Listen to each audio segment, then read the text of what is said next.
네, 다음으로 전기 운전 설비 하겠습니다. 전기 운전 설비를 하면은 전기철도가 운전하는데 필요한 설비, 전기를 공급하는 급전 설비, 전기를 받는 집전 설비, 그리고 우리가 전기 여기 그림에도 있지만은 뭐 이런 귀선, 전기가 공급되었다가 돌아가는 귀선 이런 것들, 그리고 전기에서 굉장히 또 전기철도에서 중요한 것 중 하나가 전식입니다. 전기 부식, 이런 부분에 대해서 여기 전기 운전 설비에서 한번 공부를 해보도록 하겠습니다.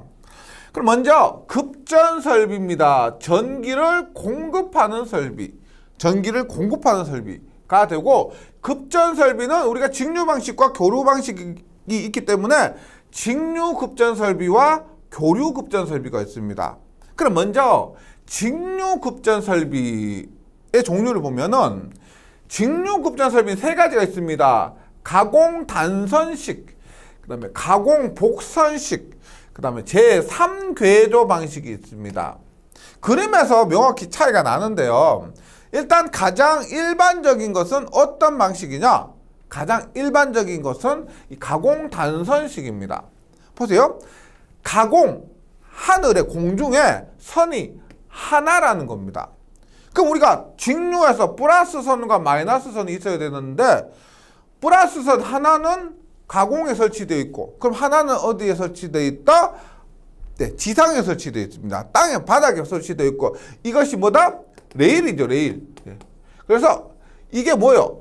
공급되었다가 돌아가는 귀선인데, 그 귀선으로 레일을 사용합니다. 일반적인, 가장 일반적인 방식이고요. 우리가 전기철도를 보면은 한 선, 그 철도 위에 한 선으로부터 전기를 공급받습니다. 나머지 한 선은 이 레일이 그 역할을 담당한다. 가장 일반적인 가공 단선식이고요. 가공 복선식은 일반적인 게 아니에요. 보세요. 우리가 철도가 움직이잖아요. 움직이고 있는 와중에 전기를 움직이면서 공급을 받아야 됩니다. 그러다 보니까 불안하다는 거죠. 그런데 한 선으로부터 공급받는 것도 불안한데, 이거 보세요. 가공 복선이에요. 두 선으로부터 움직이면서 두 선으로부터 공급을 받습니다. 그러니까 굉장히 더 불안한 거죠. 그리고 가공 복선식, 이름에서 알 수 있지만은 가공에 두 선, 플러스 마이너스 선이 두 가닥이 있는 겁니다. 불안해요.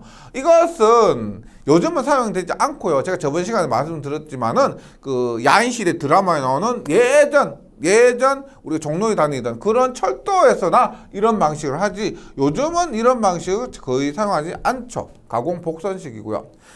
3궤조 방식은 위에 있는 게 아니에요. 가공에 있는 게 아니고 3궤조, 제3의 궤조인데, 이게 뭐 옆에서 공급받을 수도 있고 바닥에서 공급받을 수가 있습니다. 하여튼 가공에서 공급받는 게 아닌 방식이 제3궤조 방식입니다. 이름을 통해서 그림을 함께 정리해 주시면 됩니다. 가공에 하나가 있다, 가공에 두 가지가 있다, 가공에 하나도 없고 제3의 방식, 제3궤조로 공급받는다. 예, 3궤조 방식이 세 가지가 직류 급전 설비에서 이 종류 기억을 해주시고요. 그 다음에 교류 급전 설비입니다. 교류는 앞에서 말씀드렸지만 설비가 더 복잡합니다. 왜? 교류는 통신선 유도 장애가 많습니다. 통신선 유도 장애요. 그 다음에 교류에서 전압 강화 부분도 또 고려를 해줘야 됩니다. 그래서 교류 급전 설비는 앞에서 말씀드린 거 외에 흡상 변압기라고 해서 BT, 통신선 유도 장애를 발생시킨다. 통신선 유도 장애를 발생시킨다 해서 그것을 흡수한다. 그래서 흡상 변압기, 부스터 트랜스포머입니다. 단권 변압기에서 우리가 AT, 단권 변압기. 단권 변압기는 우리가 전압 강화를 감소시키는 방법이요. 단권 변압기 뭐예요? 승합용 변압기라고 해서 입력이 이렇게 되면 출력 V1보다 V2가 더 큰 거죠. 그래서 전압 강화를 고려해서 이렇게 단권 변압기를 사용한 방식이 교류 급전 방식이 됩니다. 단권 변압기는 우리가 영어로 오토 트랜스포머에서 AT라고 하는 거죠. 이렇게 해서 교류 급전 방식이 있고요. 그럼 전체 급전 방식이 있습니다. 전체 급전 방식은 일단 직접 급전 방식. 직접 급전 방식은 아무런 조치가 없는 겁니다. 조금 전에 말씀드렸던 흡상 변압기나 단권 변압기 이런 조치를 취하지 않는 그냥 직접 공급하는 방식입니다. 직접 급전 방식. 예. 그 다음에 조금 전에 했던 흡상 변압기 BT 그것도 꼭 같이 기억해 주시기 바랍니다. 흡상 변압기 부스터 트랜스포머 급전 방식인데 이것은 통신선 유도 장애를 흡수한다 이렇게 이해하시면 됩니다. 흡상 변압기를 사용하면 통신선의 유도 장애를 경감시킬 수가 있습니다. 그래서 우리가 직접 급전 방식은 직류 방식이라고 보시면 되고요. 나머지 교류 방식인데 왜냐하면 지금 변압기 들어가죠. 변압기. 교류 변압기 들어간 것은 교류 방식. 직접 급전 방식은 우리가 직류 방식 이렇게 해요. 그래서 시험에 굉장히 잘 나오는데 흡상 변압기는 BT고 통신선 유도 장애를 경감시킵니다. 단권 변압기는 AT라 하고요. 이 단권 변압기는 전압 강하를 감소시킵니다. 스코트 결선 변압기, 전기 기기에 나오는 거죠. 스코트 결선 변압기를 통해서 전압의 불평형을 경감시킵니다. 그래서 요거 교류 방식 굉장히 출제 빈도가 높습니다. 꼭 기억을 해주시고요. 급전 방식입니다. 그 다음에 집전 장치요. 집전 장치. 집전은 뭐예요? 우리가 전기를 모으는 거죠. 전기를 받는 겁니다. 그래서 전기 철도에서 가공선으로부터 전기를 받는 방법을 말하는 건데 그 기구가 있죠. 집전 장치로서 대표적인 것이 펜터그래프가 있습니다. 여기 보시면 직접 집전 장치로 펜터그래프도 있고 비겔, 트롤리봉 등이 있는데 이 펜터그래프가 우리나라 방식이요. 우리나라에서 사용하는 대부분의 전기 철도는 이 펜터그래프를 통해서 공급받습니다. 전기 철도 한번 보세요. 네. 철도 위에 그 선 있죠. 가공선으로부터 이런 것이 연결되어 있습니다. 그래서 가공 전차선이 이렇게 있으면 이런 펜터그래프를 통해서 전기를 이렇게 공급을 받아서 어떻게 전차에 연결을 해주는 겁니다. 펜터그래프. 예. 이렇게 생겼고요. 그래서 집전 장치는 전기 차량이 가공선 또는 제3궤조에서 전기를 취하기 위한 장치를 말합니다. 종류는 펜터그래프, 비겔, 트롤리봉. 우리나라는 보통 펜터그래프를 많이 사용하고요. 그럼 이선이 있습니다. 이선. 예를 들어서 이렇게죠. 이렇게 선이 있습니다. 가공 전차선이 있고 여기에 이렇게 전차가 있습니다. 그리고 여기에 뭐 이렇게 이런 펜터그래프가 이렇게 있죠. 펜터그래프가 이렇게 있을 때 여기서 전차가 지나가면서 계속 지나가면서 이 가공선으로부터 전기를 공급받아야 됩니다. 이렇게 공급받아야 되는데 예를 들어서 가공선이 이렇게 뭐 이런 식 굴곡이 졌다. 그래서 전차가 이렇게 있습니다. 그러면 이렇게 했는데 얘가 스프링 같은 것이 달려있죠. 스프링이 달려있지만은 이게 굴곡이 좀 심하다면 이러한 부분에서 전기 공급이 안 되는 순간도 있을 겁니다. 혹은 이탈하는 순간이 있을 거예요.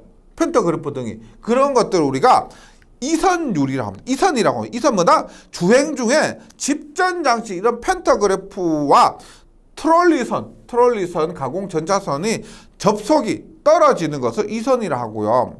이선율, 실제 운전 시간분의 이선 시간의 비율입니다. 그럼 이 비율이 높지는 않겠죠? 높지 않을 겁니다. 보통 3% 이하로 제한합니다. 그렇게 3% 이하가 되도록 조절을 합니다. 이선율, 실제 운전 시간분의 이선되는 시간 이거고요. 그 다음에 여기서 자주 나오는 것은 집전 장치의 종류, 펜터그래프, 트롤리봉과 귀결이 됩니다. 그 다음에 귀선과 본드입니다. 귀선은 앞에서 말씀드렸지만은 귀선을 보통은 레일을 사용한다 그랬습니다. 우리나라는요 레일을 사용하고, 본드는 뭐요? 우리가 본드 그 뭐 물체에 바르는 그 본드인데 연결한다는 거죠. 연결하는 것을 선을 본드라고 합니다. 그럼 귀선 볼게요. 네, 귀선. 근데 귀선은 보통 레일을 먼저 사용한다. 알고 계시고요. 전기차를 통한 전기는 레일을 통해 변전소로 돌아가며 이 회로를 귀선이라고 한다. 예. 레일이라 생각해 주시면 되고요. 그 다음에 레일 본드가 있습니다. 레일 본드는 뭘까요? 레일과 레일을 연결해주는 선. 본드가 아니고 레일과 레일을 연결해주는 선입니다. 이렇게 보는 거죠. 지금 얘가 레일이고요. 얘가 레일입니다. 그럼 여기에 우리가 유관이 있다 그랬죠. 레일과 레일 사이에 유관, 그 간격, 온도에 따라서 늘어나고 압축되기 때문에 유관을 두는데, 보세요. 레일과 레일 사이를 실제 이렇게 이음판으로 연결을 합니다. 근데 얘 자체가 귀선이기 때문에 전류가 이렇게 흘러야 되겠죠.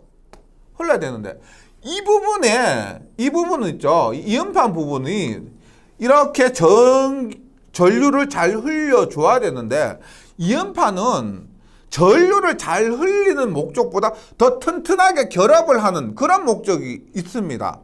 그렇기 때문에 당연히 이런 부분에 연결하는 이런 부분에 저항이 클 수밖에 없습니다. 저항이 크면은 귀선으로 역할을 잘 못합니다.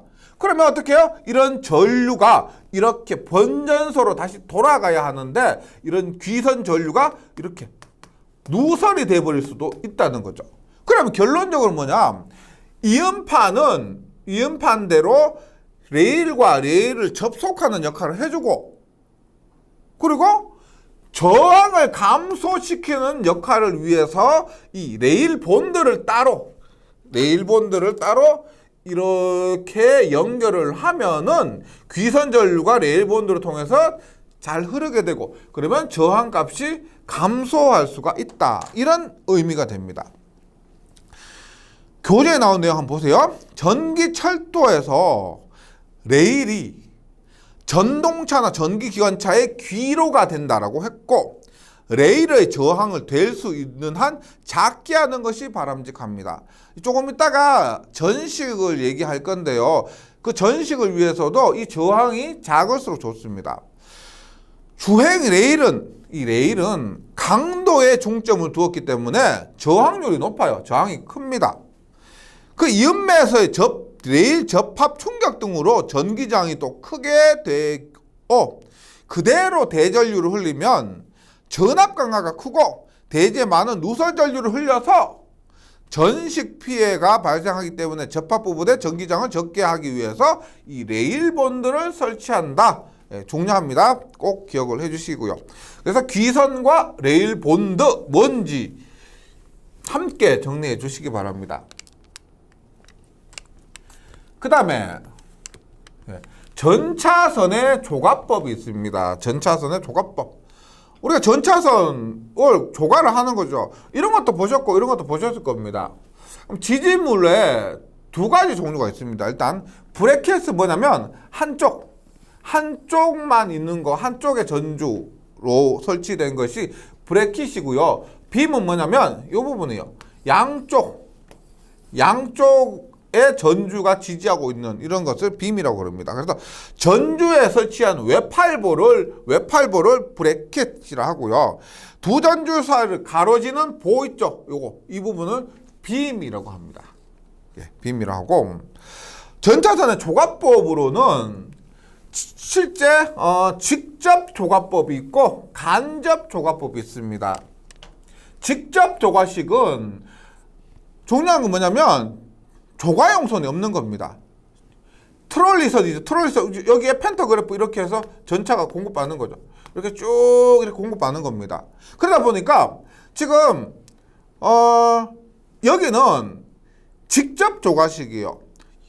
보통 여기에 조가용선이 있고 행거를 거는 간접 조가식, 뭐 우리가 커티너리 방식에 비해서 직접 조가식은 그림상으로 조가선이 없습니다. 그 조가용선이 없는 거예요. 이게 직접 조가식입니다. 근데 봐도 불안해 보이겠죠. 불안해 보이기 때문에 커티너리 조가식이 많이 사용됩니다. 커티너리 조가식은 그림 문제로도 자주 출제가 되거든요. 종류가 많습니다. 단 커티너리는 가장 일반적인 거예요. 지금 조가용선이 있습니다. 조가용선에 이렇게 조가용선이 설치되어 있고 앞에서 우리가 뭐 빔 이런 곳에 설치를 하고요. 빔 하면 조가용선 이렇게 설치했고 거기에 행거를 통해서 이 트롤리선이 있죠. 그러면은 여기에 펜터그립을 통해서 쫙 지나가면서 전력을 공급받는 거죠. 이것이 단 커티너리, 가장 기본적인 커티너리 조가식입니다. 단 커티너리. 복 커티너리는 얘가 조가선이죠. 조가선인데 여기에 보조 조가선이 하나 더 있습니다. 이렇게 보조 조가선이 돼 있고 얘가 복선이에요. 이렇게 그림으로 구분이 되시죠. 단 커티너리에 비해서 보조 조가선이 설치된 것이 복 커티너리입니다. 그림을 통해서 명칭만 찾을 수 있으면 돼요. Y형 커티너리는 모양 자체가 이렇게 Y죠, Y와. 예, 여기 이렇게 Y선에서 Y형 커티너리도 어렵지 않게 주관식 아니기 때문에 Y 물으면 야, 요거 Y다 이렇게요. 근데 합성 컴파운드 커티너리는 합성 컴파운드는 우리가 앞에서 여기 2번에서 복 커티너리하고 보세요. 복 커티너리하고 비교하면 복 커티너리에서 여기 합성 소자만 추가된 겁니다. 합성 소자 추가되어서 합성 컴파운드 커티너리. 예, 합성 소자 있으면은 합성 컴파운드 커티너리고 이중 커티너리 뭐야? 딱 봐도 조가용선이 이중으로 되어 있죠. 그래서 이중 커티너리가 됩니다. 예, 이중 커티너리. 그래서 좀 더 안전 보강한 거겠죠. 조가용선은 이중으로 했기 때문에 이중에서 하나의 트롤리선을 지탱하고 있기 때문에 더 안전할 겁니다. 이런 커티너리는 지금 조가 방법은 그림을 통해서 명칭을 찾을 수 있을 정도만 그래서 깊이 하지 않으셔도 됩니다. 이중 커티너리까지 했고요. 그 다음에 전식 한번 보도록 할게요. 전식. 누설전류와 전식인데 전식이 굉장히 중요합니다. 전기철도에서 그만큼 신경을 많이 쓰고 있다는 거예요. 거기에 대한 대책도 많습니다. 볼게요. 우리가 이렇게 전기철도가 쭉 지나가고 있습니다. 그러면 원래 이상적인 건 어떻게 되냐면 여기 변압기가 이렇게 변전소가 이렇게 있다고 하면은요. 변전소 이렇게 있다고 하면은 지금 이렇게 가서 펜터그래프 통해서 전동기 통해서 이렇게 해서 원래 이렇게 오는 게 이상적인 거죠. 그런데 앞에서 했지만 레일본드 할 때도 했지만은 이렇게 가야 이상적인 건데 이 레일 부분의 저항이 크거나 어떤 절연이 잘 돼, 땅 대지와 절연이 잘 되어 있지 않으면 만약 예를 들어 100A가 이렇게 흘렀으면 100A가 가야 되는데 레일로 99A가 흘러요. 그러면 나머지 1A가 이렇게 대지로 뭐다? 1A 뭐요? 누설 전류가 됩니다.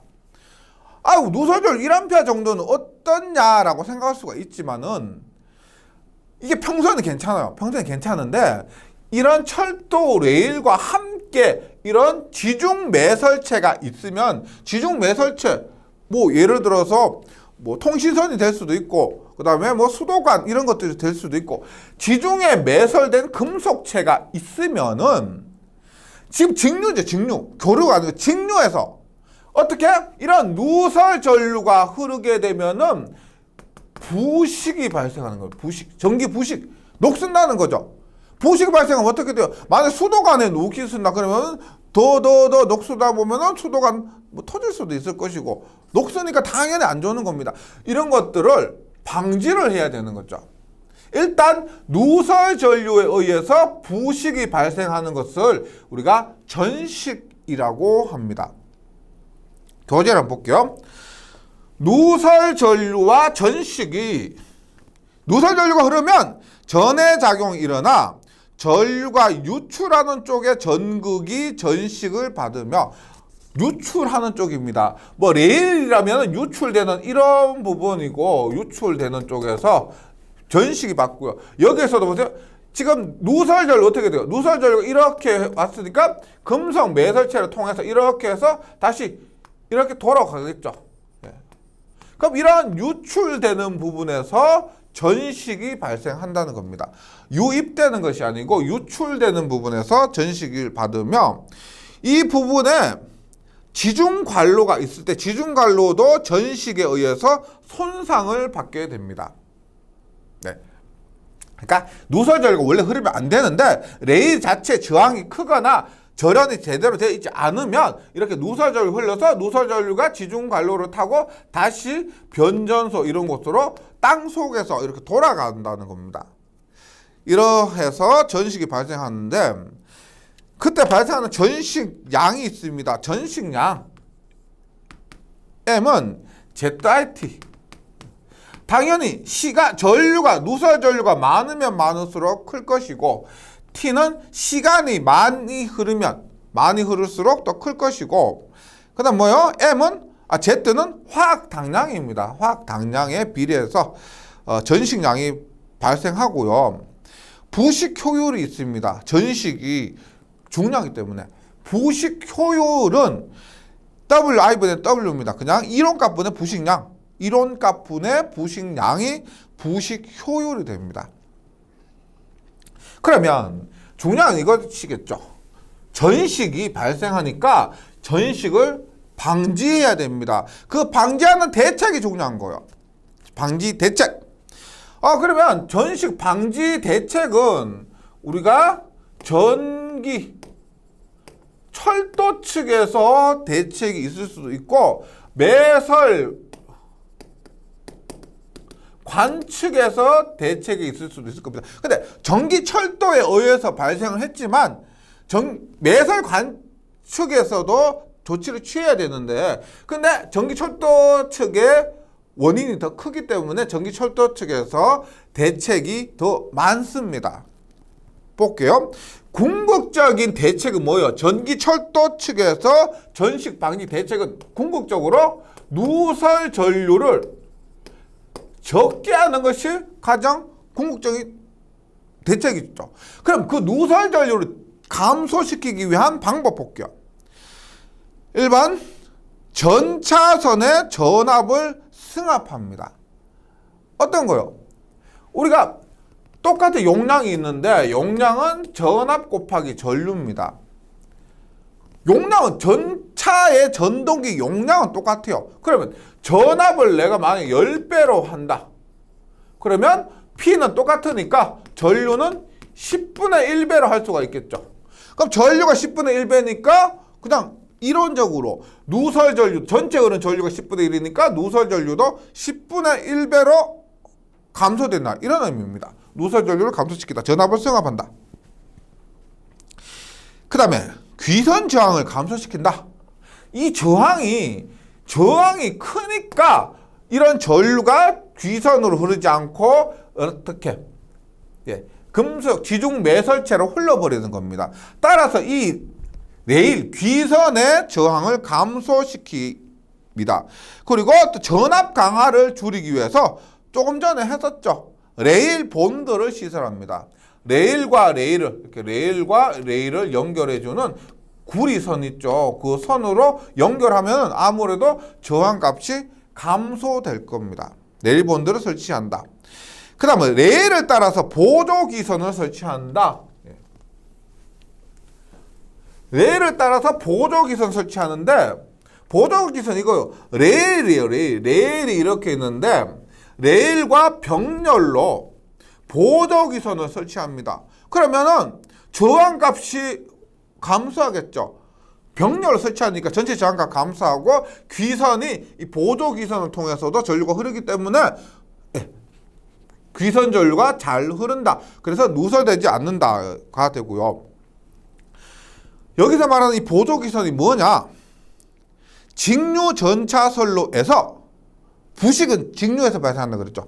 직류 전차선로에서 전압 강화 및 레일의 전위 상승이 현저한 경우, 전압 강화와 레일의 전위 상승이 현저하다 하면 귀선의 전기장을 감소시켜서 전시기 피해를 줄이기 위해서 사용하는 귀선, 보조 귀선입니다. 그래서 이 보조 귀선 자체가 일단 이러한 선을 가선을 해야 되는 거죠. 그래서 그냥 아무렇게나 가선하는 게 아니고 지금 여기 나온 것처럼 전압 강화와 레일의 전위 상승이 현저하게 높을 때 이런 보조 귀선을 설치한다는 겁니다.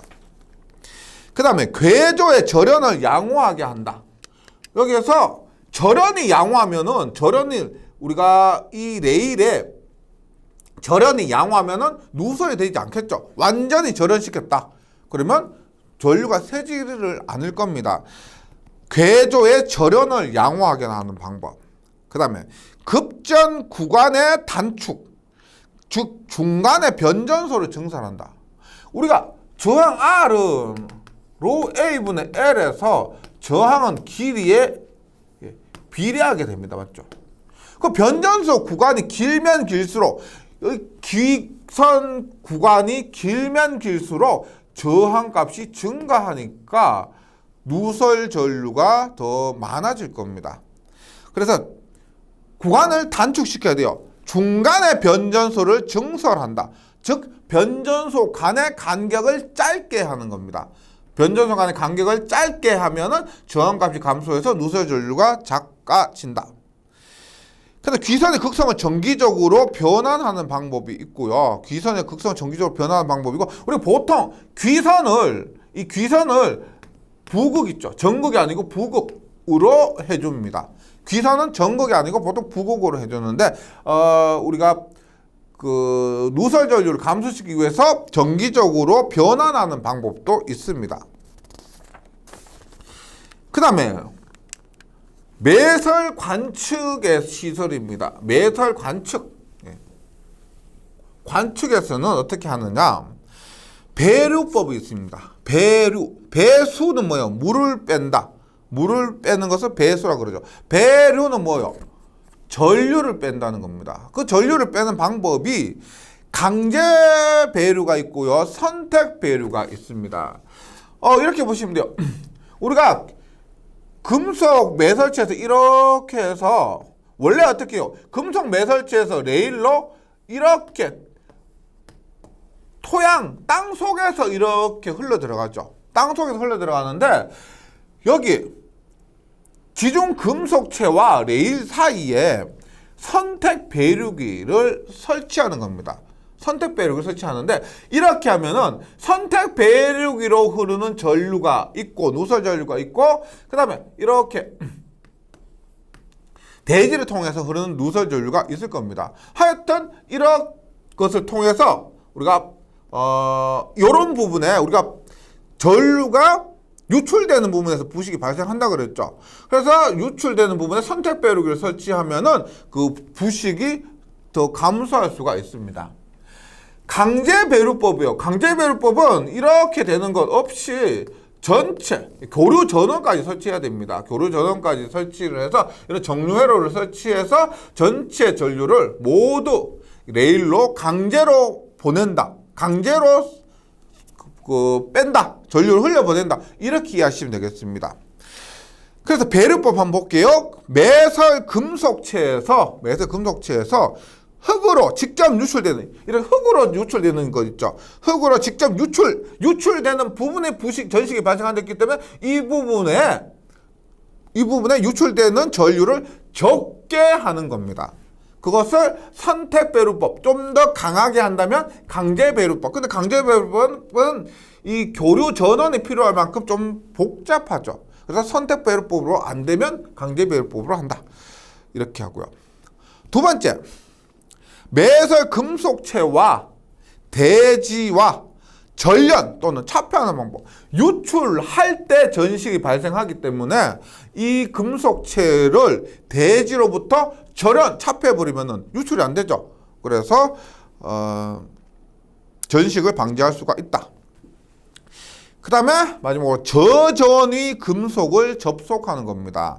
철, 납 등의 매설 금속보다 표준 단극 전위치가 더 낮은 아연이죠. 아연. Z는 아연, 알루미늄, 마그네슘 등의 금속을 부근에 매설하고 양단자간을 전련도체로 접속을 하면은 매설 관측에 누설 전류, 그러니까 전식 방지법이 됩니다.